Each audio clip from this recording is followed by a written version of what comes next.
¿Por qué es tan importante estudiar la palabra? ¿Por qué es tan importante que nosotros tengamos muy en serio la palabra? El apóstol Pablo le dice a su discípulo Timoteo en una carta que le envía, en la segunda carta, capítulo 2, verso 15, procura con diligencia presentarte a Dios aprobado como obrero que no tiene de qué avergonzarse, que usa bien la palabra de verdad, que usa bien la palabra de verdad. Dice el apóstol a su discípulo Timoteo que para ser aprobado, que para procurar presentarse aprobado, debe usar bien la palabra de la verdad. La palabra, la escritura, usarla bien. Y para usarla bien, pues tenemos que reconocer qué es la palabra de Dios, ¿verdad? Digamos que cuando usted compra un electrodoméstico y no lee las instrucciones, seguramente le puede dar un uso equivocado, un uso incorrecto. Pareciera que pueda ser obvio, ¿no? Algunas cosas uno no tiene ni idea y tiene que preguntar. Otras, el problema es que uno cree que sabe y las usa. Al cabo del tiempo es que se da uno cuenta que no era para eso, que no se usaba de esa forma. La palabra de Dios es una palabra viva, es una palabra que debemos usarla bien. Para usarla bien debemos prepararnos. Hoy quiero tratar el tema acá de que usted conozca que cuando se enfrenta a la Biblia no solo está registrado palabras de Dios. Me refiero a que todo el mundo dice la Biblia es la palabra de Dios, pero debemos ser conscientes que en la Biblia no se registran solamente las palabras de Dios, también se registran las palabras de Satanás, también se registran las palabras de incrédulos, de maldicientes, de necios, también se registran las palabras de impíos.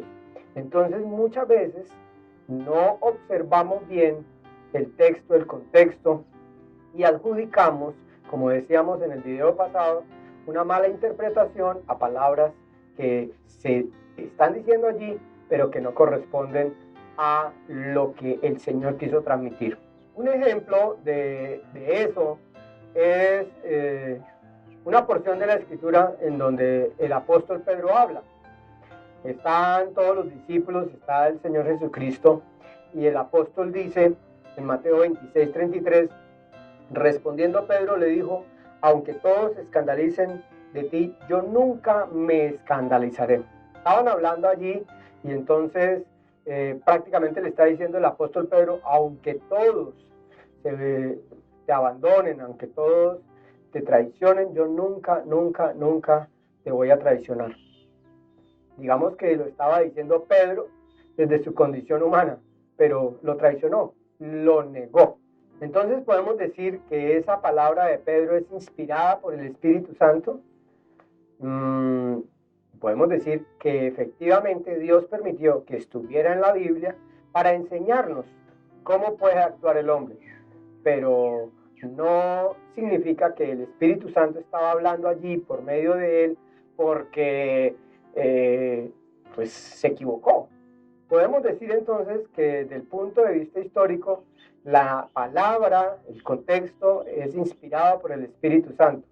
De ninguna manera lo que Pedro dijo estaba inspirado en el Espíritu Santo. Entonces es muy, muy útil que nosotros tengamos esa percepción, o sea, no entremos a tomar las cosas como que ya, y ahí nos está hablando Dios, porque debemos tener mucho cuidado. Entonces, uno de los ejemplos de que Pedro no habló inspirado por el Espíritu Santo en este momento, aunque la palabra toda es inspirada por el Espíritu Santo en su contexto, es cuando Pedro le dice al Señor que no vaya a la cruz, que eso jamás le acontezca.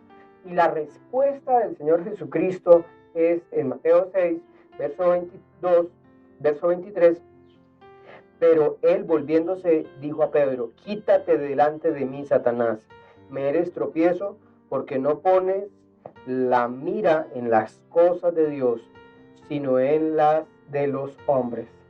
Entonces vemos cómo acá efectivamente la palabra de Dios registra eventos en donde no siempre Dios es el que está hablando. Hay palabras también que corresponden, como en este caso, a una influencia malévola en Pedro de parte de Satanás. Y eso debemos tenerlo claro. Por eso debemos ser muy cuidadosos cuando tomamos la palabra de Dios, cuando analizamos la palabra de Dios. Sepa usted que ahí hay entonces expresiones de ángeles, expresiones de Dios, expresiones de Satanás, expresiones de personas buenas, personas malas, mentirosos, en fin. Que no vaya a ocurrirle como esa anécdota que cuentan de un hombre que dijo: Dios, háblame por medio de la Biblia. Tengo tantos problemas, Señor, háblame. Y entonces abre la Biblia, así al azar, abre la Biblia y dice: Señor, lo que yo vea primero, eso será lo que tú me dices. Y dice: y Judas se ahorcó. Y entonces dice: Señor, ¿tú quieres que yo me mate? ¿Tú quieres entonces que yo acabe con mi vida? Y cerró la Biblia y volvió a abrir otra vez al azar, ¿no? Y entonces, donde la leyó, dice: ve y tú y haz lo mismo. Eso es una manera equivocada de leer la Biblia. Muchas personas solo hacen eso, ¿no? Abren la Biblia y a donde caiga la mirada leen esa porción sin saber en qué contexto estaba. Eso es el equivalente como cuando usted llega a un sitio en donde hay personas que están hablando y usted no tiene la más mínima idea de qué están hablando. Y de pronto hablan de el tráfico. Y entonces dice: no, y el tráfico es muy bueno, ¿no? Entonces puede pensar en el tráfico de drogas, puede pensar en el tráfico de la internet, puede pensar en el tráfico de aviones, en el tráfico de buques, en el tráfico de carros, en fin. Ese es el problema. Entonces debemos ser muy cuidadosos y este es hoy el consejo para hoy, de que tengamos cuidado. Recuerde que los pasajes bíblicos siempre son inspirados por Dios, pero son a través de esos pasajes enseñanzas para que nosotros podamos comprender cuál es el sentido de lo que Dios quiere decir. Nosotros, por lo tanto, no nos basamos en palabras de demonios, en palabras de Satanás cuando está hablando, en palabras de impíos. Nos basamos y somos muy cuidadosos cuando encontramos que Dios es el que habla, que Dios es el que está diciendo. Un caso también muy concreto en la Biblia con relación a esto es el caso de Job. Fíjese que Job es uno de los libros más desconcertantes que hay, porque nuestra mentalidad está en la recompensa, en el pago por lo que hacemos, ¿no?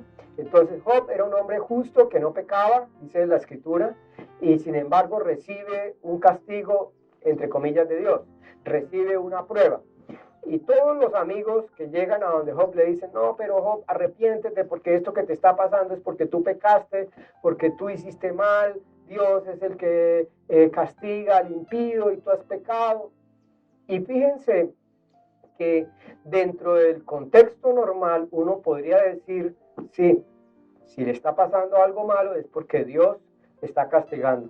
Pero al final, cuando Dios habla con Job y habla de los amigos, dice: todos tus amigos hablaron mal, el único que hablaste bien eres tú.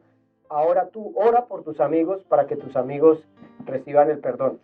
Esas son las cosas que nos llevan a pensar en algo. Para concluir hoy, la Biblia no se debe leer con nuestros pensamientos. Me refiero a que con nuestras estructuras. Debemos esperar que la Biblia hable por sí misma a nosotros. Este es hoy el mensaje para el día de hoy. Dios les bendiga.